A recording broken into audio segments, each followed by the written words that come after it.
Ever wonder why the guy who walked out on wrestling gets handed everything while legends who bled for this business get nothing? Yeah, me too. And what I'm about to tell you is going to make your blood boil. CM Punk just won the heavyweight championship. Again. And before you come at me in the comments, hear me out because this isn't just about one man or one title. This is about something way bigger. This is about how wrestling continuously rewards the loudest complainers, while the real workhorses, the actual heroes of this industry, get pushed to the background like yesterday's trash. You know what really gets me? It's the hypocrisy. The absolute unadulterated hypocrisy of it all. Here's a guy who literally quit. He walked out. Took his ball and went home like a child throwing a tantrum because things weren't going his way. And now? Now he's being celebrated like he's the second coming of wrestling itself. Meanwhile, guys like Samoa Joe, guys who showed up every single night, who never complained, who put their bodies on the line without the drama, without the podcasts trashing their employers, where's their moment? Where's their championship reign that gets this kind of fanfare? Let me paint you a picture. CM Punk leaves wrestling in 2014. Just leaves. No goodbye. No passing the torch. Nothing. He goes on a podcast and burns every bridge he can find, airing out dirty laundry like he's on a reality TV show. He tries his hand at UFC and gets absolutely destroyed. Not once, but twice. Comes back with his tail between legs, and somehow he's treated like a returning hero. Does that make sense to you? Because it doesn't make sense to me. And you want to know what's even worse? The fans eat it up. They cheer. They chant his name. They act like the past 9 years never happened. Like loyalty means nothing. Like showing up and doing your job day in and day out is worthless compared to being a controversial figure who knows how to work social media and podcast circuits. Think about all the wrestlers who never left, who stayed through the injuries, through the bad storylines, through the terrible booking decisions. They gritted their teeth and did the work because they love this business. They love the fans. But do they get the same treatment? Do they get the red carpet rolled out for them? No. They get forgotten. They get relegated to mid-card matches while the prodigal son returns and immediately gets pushed to the moon. It's disrespectful. It's a slap in the face to everyone who actually respects the wrestling business. And here's where it gets really infuriating. This championship win, this moment that's supposed to be special, it's not even about wrestling anymore. It's about ratings. It's about social media buzz. It's about the company cashing in on controversy because they know that's what sells now. They don't care about rewarding hard work. They don't care about building new stars. They care about the quick pop, the immediate gratification, the trending hashtag. And CM Punk knows this. He's smart. He knows exactly how to manipulate the system. He knows that if he says the right things, acts the right way, positions himself as the anti-establishment rebel, people will tune in, even if it's all an act. Even if behind the scenes he's just another guy looking out for number one. What message does this send to young wrestlers coming up? Work hard, stay loyal, keep your head down, and you might get somewhere eventually. Or be controversial, walk out when things don't go your way, trash talk your employers publicly, and you'll get fast-tracked to the top. Which one sounds more appealing? Which one actually gets results in modern wrestling? You see the problem now? This isn't just about one championship win.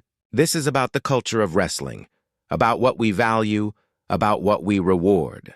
And right now, we're rewarding all the wrong things. We're telling wrestlers that drama matters more than dedication, that mic skills matter more than ring work, that being able to cut a promo trashing the company matters more than showing up every night and delivering.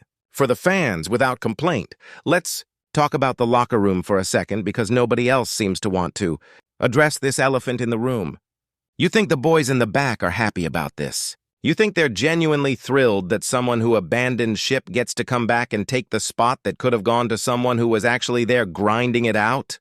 There are reports, whispers, rumors that the locker room is divided. Some people are keeping their mouths shut because they have to. Others are quietly seething because they know what this represents.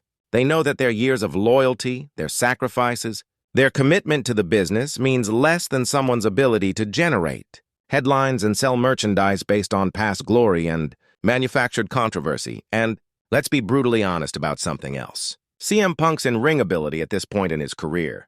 Is he still good? Sure. Is he the best wrestler in that locker room? Absolutely not. Not even close.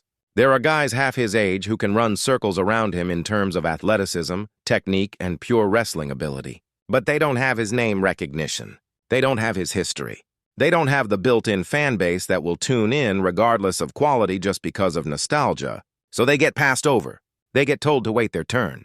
They get told that patience is a virtue while watching someone cut the line because he figured out how to game the system decades ago. The company will tell you this is good for business. They'll point to the ratings bump when he returned. They'll show you the merchandise sales. They'll talk about how his presence elevates everyone around him. But does it really? Or does it just create a ceiling that nobody else can break through because all the focus, all the attention, all the promotional power gets funneled into one person? When was the last time a company built around one returning star actually created new long-term main eventers? Think about it. Really think about it. These returns, these nostalgia plays, they're short-term solutions that create long-term problems. Because once that person leaves again, and they always leave again, you're left with nobody. You're left with a roster of talented wrestlers who never got the chance to truly break through because the spotlight was always pointed somewhere else. And here's what really grinds my gears. The narrative. The story they're trying to sell us. That this is somehow inspirational. That walking away from your commitments, trying something else, failing at it, and then coming back to your safety net is supposed to be this triumphant underdog story. That's not an underdog story. You know what an underdog story is? It's the wrestler who spent 15 years in bingo halls and high school gyms, who drove through the night to make shows, who ate ramen noodles for dinner because that's all they could afford, who finally gets their shot and makes the most of it. That's an underdog. Someone who was already at the top, who left because they didn't like how things were going, and who came back because they realized the grass wasn't greener. That's not an underdog. That's just someone who learned that wrestling was easier than real competition. The UFC run. Let's talk about that for a minute because everyone seems to want to gloss over it. He went into mixed martial arts with zero actual fighting experience and got embarrassed. Thoroughly and completely embarrassed. And look, there's no shame in losing to professional fighters when you're not one yourself. But there is shame in the way it was handled. The way it was promoted, like he had a legitimate chance. The way he acted like he deserved to be there.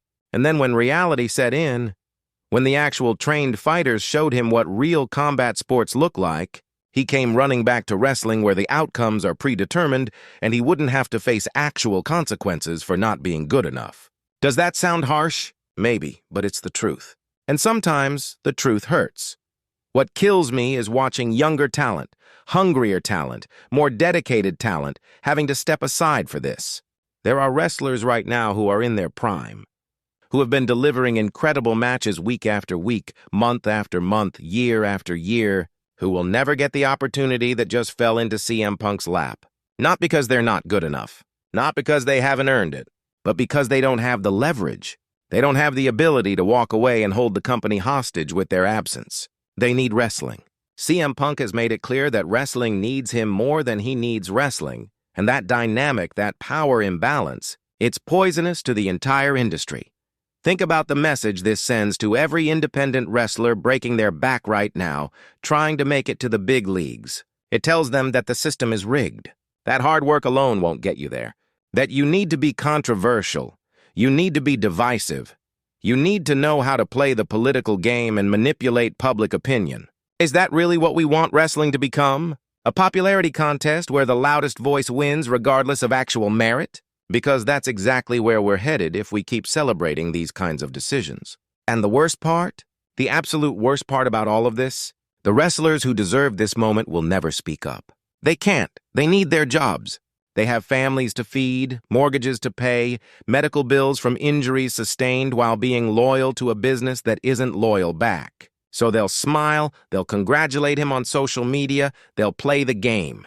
But behind closed doors? You know they're thinking exactly what I'm saying right now. You know they're frustrated. You know they feel betrayed by a system that values spectacle over substance, controversy over consistency, returns over reliability. There's also this cult of personality that's developed around CM Punk that makes it almost impossible to have honest conversations about him. Say anything critical and you're immediately labeled a hater. Point out legitimate flaws or concerns, and you're accused of not understanding the business. But here's the thing. I've been watching wrestling long enough to understand exactly what's happening here. This isn't about respecting the business. This is about exploiting it. This is about knowing that there's a segment of fans who will support you no matter what you do, no matter how you behave, no matter who you hurt or what bridges you burn. Because they've invested so much of their identity into being your fan that criticizing you means criticizing themselves. Let's talk about the actual wrestling for a second. The matches, the performances. Strip away the name, strip away the history, strip away the controversy and the podcasts and the social media presence. What are you left with? A good wrestler. Not a great one. Not anymore. A good wrestler who's past his prime, who moves slower than he used to, who can't do the things he once could. Put him in the ring with the absolute best workers in that company right now, and he's not keeping up. He's not delivering classics. He's delivering solid, safe, competent matches that get elevated by the story around them, not the work within them. But we're supposed to pretend that's championship caliber. We're supposed to act like that's worthy of being at the top of the card? The championship itself has been devalued by this decision. Think about what a world championship is supposed to represent. It's supposed to be held by the absolute best, the hardest working, the most dedicated, the person who represents the company and the industry at the highest level. CM Punk represents what exactly? Volatility? The willingness to walk away when things don't go your way? The ability to trash talk your former employers and colleagues? Those are the qualities we want associated with the top championship. Because I can think of about 50 guys in that locker room who better embody what a champion should be. Guys who show up early, stay late, work with everyone they're asked to work with, never complain publicly, put over younger talent without hesitation, and genuinely care about making the business better for the next generation.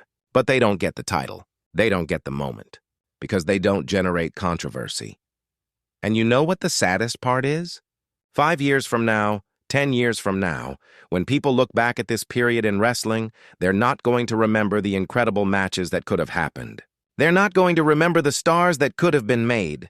They're going to remember that wrestling chose the easy path. They chose the safe bet. They chose nostalgia and name recognition over building something new and sustainable.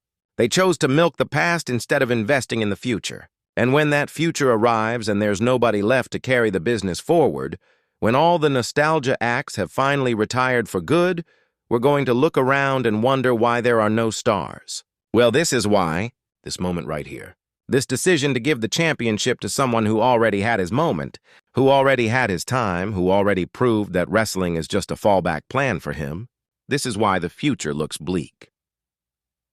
CM. Punk's championship win isn't a feel-good story. It's not a redemption arc. It's not even particularly interesting from a storytelling perspective because we've seen it all before. It's a cautionary tale about an industry that's lost its way, that's forgotten what made it special in the first place. It's forgotten that wrestling is supposed to be about the wrestlers, not the personalities. About the matches, not the tweets. About earning your spot through years of dedication, not through controversy and strategic absences that make your return feel more special than it should. It's about respect. Respect for the business, respect for your colleagues, respect for the fans who support you through everything. And looking at how this whole situation is played out, I'm not sure respect factors into the equation at all anymore. So yeah, CM Punk won the heavyweight championship. And yeah, people are celebrating. Social media is exploding. The company is probably thrilled with the attention. But maybe, just maybe, we should ask ourselves what we're really celebrating here. Are we celebrating wrestling? Or are we celebrating the death of everything wrestling used to stand for? Are we applauding excellence or are we rewarding manipulation? Are we supporting the business we claim to love or are we enabling its slow destruction? Drop your thoughts in the comments because I guarantee this is going to be controversial. I guarantee some of you are going to defend him, tell me I don't understand the business, tell me I'm just a hater, tell me I'm working myself into a shoot. But deep down, you know I'm right. You know that something feels off about this whole situation. You can feel it even if you don't want to admit it. And if we don't talk about it now, if we don't question it, if we don't demand better from the companies we support and the wrestlers we elevate, then we're complicit in letting wrestling become nothing more than a circus where the loudest clown gets the biggest spotlight regardless of whether they deserve it. That's not the wrestling I fell in love with. That's not the wrestling that inspired me. And I don't think it's the wrestling you fell in love with either. But maybe I'm wrong. Maybe you're perfectly fine with this. Maybe you think I'm overreacting. Hit that comment section and let me know because I'm genuinely curious whether I'm the only one who sees this for what it really is.